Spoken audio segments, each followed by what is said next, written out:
Ciao a tutti. Desidero riportare qui la testimonianza di Davide, un uomo narcisista di circa 50 anni che da qualche tempo sta seguendo un percorso psichiatrico, dopo anni di fallimenti, depressioni e vuoti interiori. In breve la moglie lo ha lasciato e i figli non gli rivolgono più la parola. Si ritrova senza amici e in piena solitudine ed è per questo motivo che ha deciso di provare a rivolgersi ad uno psichiatra.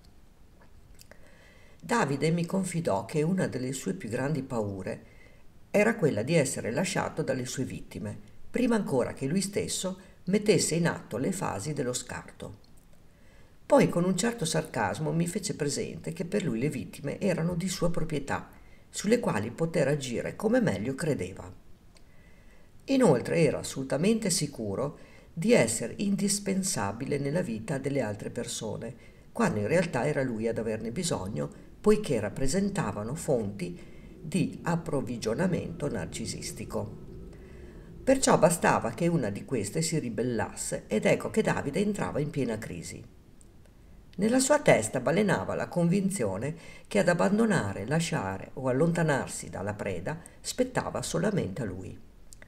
Un'altra paura che lo affliggeva era quella di essere sottovalutato o ignorato, ovvero ricevere indifferenza. Si sentiva a suo agio, forte e pieno di vitalità quando era al centro dell'attenzione, praticamente quando si esibiva indossando una delle tante maschere. Ma la paura più grande era quella di essere smascherato e screditato agli occhi degli altri. Questo lo terrorizzava poiché sentiva il bisogno di essere creduto da tutti. Un'altra grande preoccupazione che lo ha accompagnato nella vita era perdere le sue abilità manipolative e di conseguenza il suo potere. Ma la cosa più spaventosa che gli poteva capitare era dover fare i conti con il suo bambino interiore, quella parte di sé che non ha mai voluto vedere perché sarebbe stato come dover ammettere che dentro di lui c'era soltanto un enorme buco nero, ossia il vuoto interiore. In Davide percepii tanta solitudine, angoscia e a mio parere una grave depressione interiore. Ma non notai nessuna presa di coscienza sul male che poteva aver recato alla sua famiglia e chissà a quante altre persone.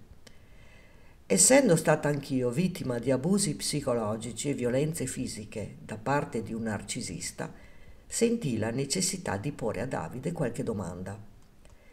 E quindi gli chiesi: ma quando mettevi in atto il gaslighting, la manipolazione, e costringevi al silenzio punitivo le tue vittime, nel tuo profondo non percepivi che era sbagliato, che comunque stavi mortificando un essere umano senza alcun motivo? Non provavi un minimo di dispiacere o un minimo di senso di colpa? La risposta che mi diede Davide fu agghiacciante, tant'è che mi si gelò il sangue. Mi rispose: no, non sentivo nulla di quello che mi hai elencato, e quando dal mio profondo mi affiorava un debole disagio, io lo cacciavo. Allora io, volendo approfondire, incalzai la dose e gli chiesi: ma ora che stai seguendo questo percorso psichiatrico, sei riuscito a prendere coscienza, anche in minima parte, di quello che hai recato alle persone e alla tua famiglia? Davide, un po' stizzito, mi rispose: non ci riesco, non posso e non voglio guardarmi dentro. Lascia una tua testimonianza. Se il video ti è piaciuto, condividilo e lascia un like. Iscriviti al mio canale e attiva la campanella per ricevere la notifica dei nuovi video. Grazie per avermi seguita.